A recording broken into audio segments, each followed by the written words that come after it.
Société, droit et liberté avec Frédéric Bérard à C'est jamais pareil. Qu'est-ce qu'on doit retenir de la victoire du Parti québécois dans l'élection partielle de Jean Talon lundi soir? C'est comme ça qu'on commence la chronique avec Frédéric Bérard, qui est avocat, docteur en droit et chroniqueur avec nous les mercredis matins. Bonjour Frédéric. Salut! Le Parti québécois qui est passé de 3 à 4 députés. Est-ce qu'on doit parler d'une victoire des péquistes ou d'une défaite des caquistes, à ton avis? Je pense que c'est un peu des deux. Du côté du PQ, faut se rappeler que c'est la première fois de son histoire qu'il remporte le comté de Jean Talon. Alors, dans cette optique-là, c'est clairement une victoire. C'est une victoire aussi dans l'optique où il y a ça à 1 an à peine, le PQ était enterré par tous et chacun. On se souviendra que son chef, Saint-Pierre Plamondon, a eu de la difficulté à se faire élire dans Camille Lorrain, là, n'eût été et j'y enlève rien en disant ça, là, mais n'eût été du vol de dépliant de la candidate de Québec solidaire. Mathématiquement, du moins à ce moment-là, il ne passait pas. C'était la CAQ qui conservait le comté. Et là, on voit à quel point tout ceci va très vite en politique. 1 an plus tard, paf, le PQ est de retour, remporte un comté qu'il n'avait jamais remporté avant. Il y a clairement, passe-moi l'expression, mais un buzz autour du PQ. Il y a plusieurs jeunes qui joignent la formation aussi. L'organisation devient de plus en plus huilée, si je peux dire, là, contrairement aux dernières années. Et de l'autre côté, c'est assez évident que c'est une défaite caquiste importante aussi, dans l'optique où, cette fois-ci, on a compris que le gouvernement Legault avait probablement menti en rapport au troisième lien du fait des échanges de textos entre le candidat du PQ Paradis et cette même CAQ, et probablement que ça fait partie du ressac en question, c'est-à-dire non seulement l'abandon du troisième lien, mais peut-être davantage le mensonge entourant celui-ci. Et qu'est-ce que tu penses justement de la stratégie de François Legault de ressortir comme ça de son chapeau le troisième lien? Il veut consulter la population et même ça a surpris certains députés, certains ministres. Qu'est-ce que tu penses de cette stratégie?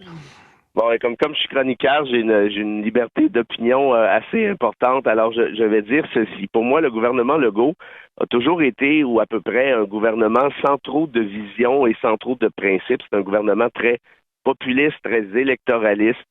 Il va donner aux électeurs ce que les électeurs veulent au-delà des principes. Et là, clairement, c'en est un autre exemple. Malheureusement, si le troisième lien a été abandonné, c'est pour 2 raisons principales. Premièrement, c'est qu'écologiquement parlant, ce serait une catastrophe.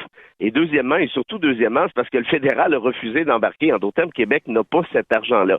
Alors, quand François Legault laisse miroiter qu'on pourrait replancher de nouveau sur le projet en question, malheureusement, c'est un peu un mensonge. Moi, si j'étais conseiller de Legault, ce que je lui aurais dit hier, écoutez, là, on a perdu une partielle. Il y a souvent un vote de contestation dans les partielles, ce qui n'est pas la fin du monde. Jean Talon, ce n'est pas le Québec, c'est seulement un comté sur 125.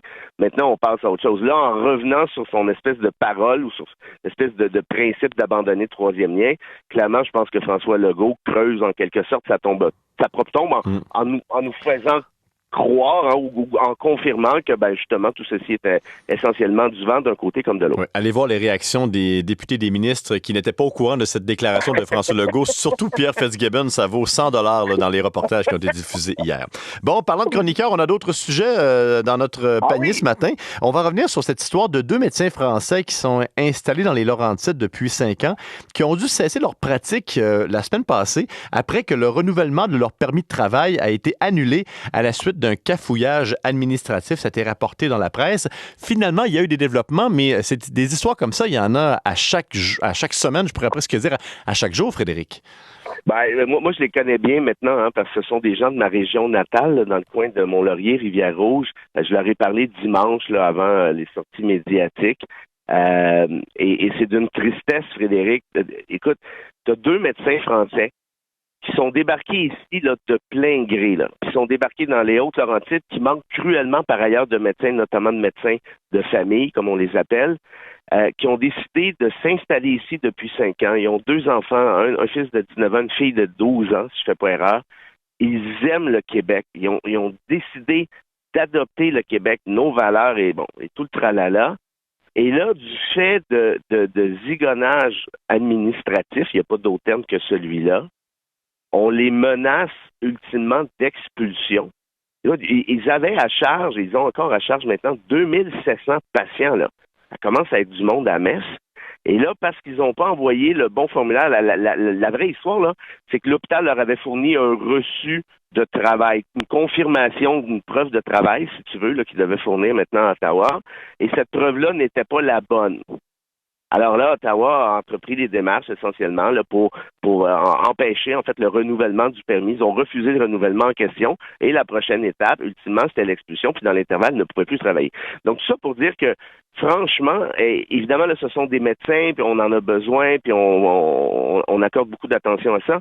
Mais est-ce qu'on peut reconsidérer l'humain derrière toute cette espèce de machine bureaucratique? Et j'ai parlé, moi, au docteur Branco, comme je disais, elle a fait affaire tout ce temps-là avec un portail.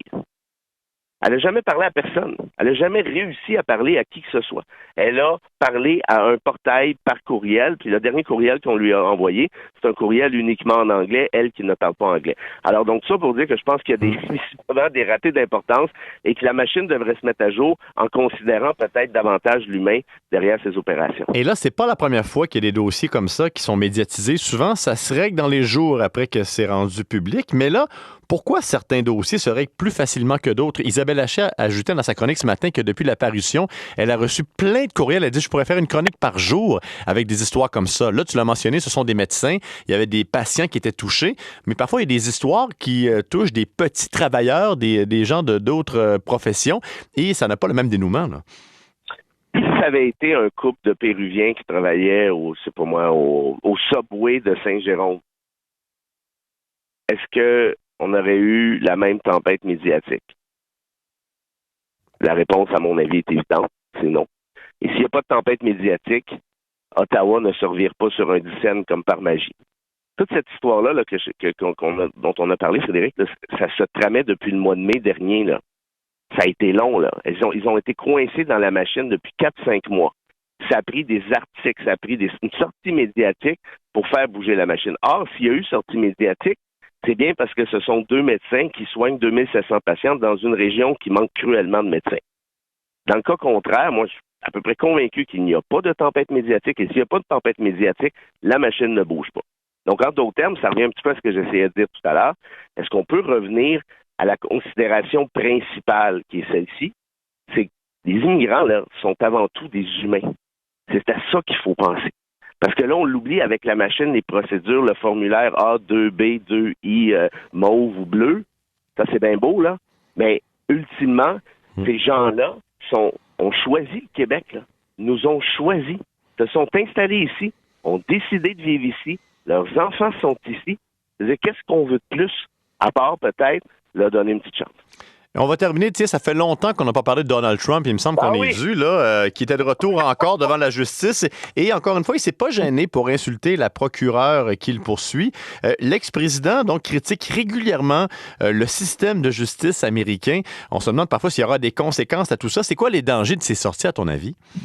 Ben, tu sais que si le cœur t'en dit, on pourra parler de Donald Trump et ses débats judiciaires pour au moins un bon 10-12 ans, facilement, toi et moi, chaque semaine. Et on veut même faire des émissions spéciales parce qu'il va être dans le trouble. Il est dans le trouble, il va continuer de l'être sur un moyen temps. Il y a 91 chefs d'accusation contre lui, toutes choses étant égales. Et dans ce cas-ci, pour répondre à ta question plus précisément, Frédéric, comment je dirais, la posture de Trump est simple, hein? C'est la même posture que depuis 2016 et même avant l'élection de 2016. La posture est la suivante. Moi, je suis contre l'establishment.